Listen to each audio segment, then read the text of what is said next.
The global pandemic is still making its ugly presence felt, but increasingly there's talk of recovery. Even the forecasts have suddenly become a lot more upbeat. For younger members of the workforce, this must all seem surreal. They could be forgiven for tossing off an "okay boomer" to the older set that see brighter conditions, and that see them soon. After all, the young had to bear the brunt of the post-global financial crisis doldrums. And it's sinking in that they'll have to bear the weight of the nascent ballooning of public debt everywhere. So is all this new talk of growth just wishful thinking, a flash in the pan? Or is there hope for something that's stronger for longer? To answer this, we return to the pre-COVID-19 January 23rd, 2020 commentary.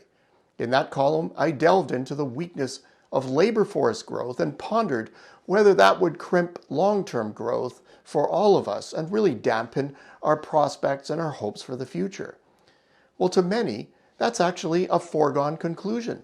Fewer people, fewer workers, fewer needs, lower aggregate income and spending. And if the population is aging, well, a host of them are well past their peak consumption years. And of course, consumption is the dominant driver of the economy. And so on the story goes. Yes, typically demographics have held enormous sway over the progress of an economy. A key example of this is the post-war baby boom, which ushered in a huge wave of sustained growth and overall prosperity. It's hard to argue that demographics aren't critical. Now couple this with the world's current demographic picture, and it's hard not to join the growth pessimists. Western Europe is hitting peak population, as organic population growth has long been below the replacement rate. Italy has particularly poor demographics, prompting the word crisis from certain analysts. Other OECD nations are little better. China is reaping the consequences of a decades-long one-child policy.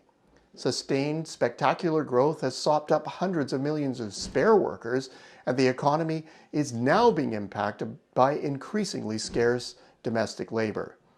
The growth bears are all over this. Well, Russia and others face the same dilemma. So is that where the story ends? Is slowing growth all we have to look forward to? Well, normally yes, but these are hardly normal times. Thankfully, the long-term economy isn't just driven by population.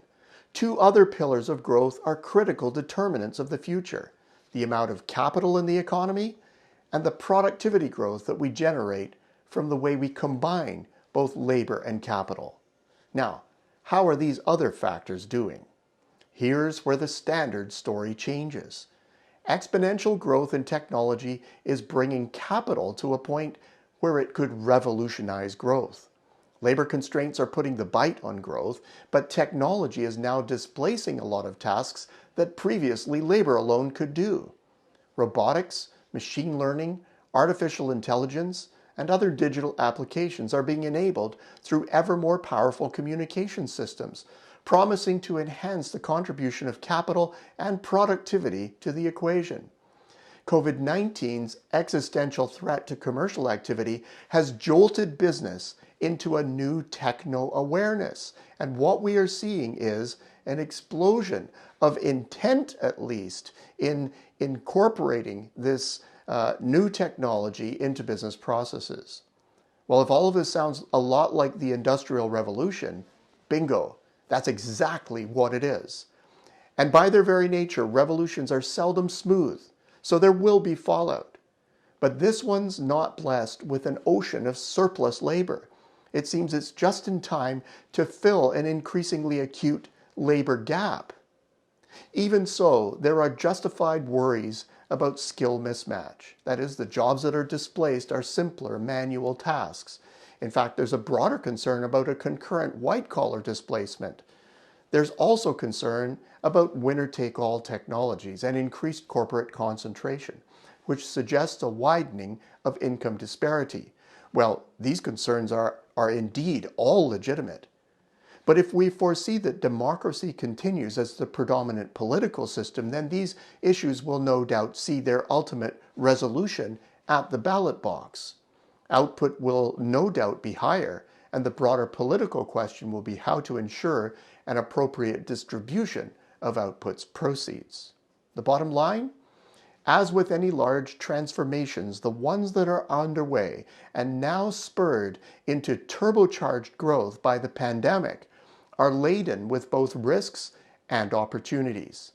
The key point is that while demographics are on the wane, there's good reason to believe that this time around, technology will likely come to growth's rescue and should be allowed to do so. Until next week, I'm Peter Hall.